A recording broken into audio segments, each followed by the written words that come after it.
ilang araw nitong buwan ng Mayo, pamumukadkad ng mga bulaklak ay puno ng bango. Aming ikakabit sa panambitang ito, mabuhay ang mapaghimalang inang Matiphayo.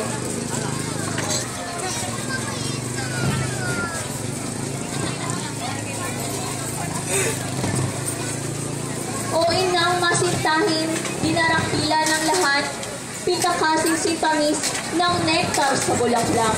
Iyo pong apunin at arugain kaming ganap upang makamit namin pagpapalang mahanap.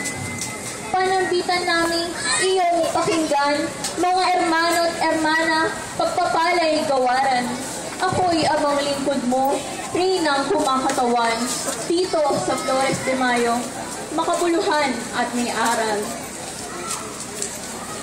Sa mura naming isipan, aming nakitisnan, sa tuwing hihiling, sa grasyang silangan, huwag mag-alinlangang sa'yo'y manambitan, kasama ng rosaryo sa aming patnubay. Bayan naming magpupuri, sa'yo'y mag-aalay, bilang parangal sa butihin mong pangalan.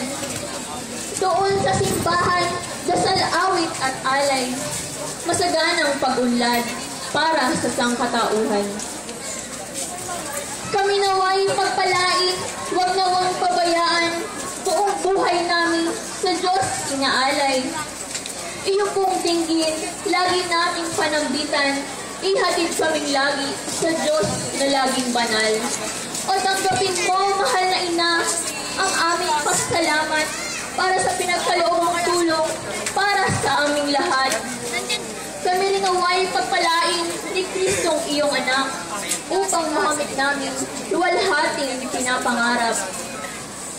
Humayo na at magpatuloy, aking mga kapatid, isigaw natin sa madla ang sakripisyong hatid, pagkat walang tumbas nito ay tiyayang walang patid tungo kay Jesucristong poon at ating kapatid. Mabuhay ka, Birheng Ina ng Flores de Mayo. Ave Maria Purísima. Pecado concebida. Ave Maria Purísima. Pecado concebida. Ave Maria Purísima.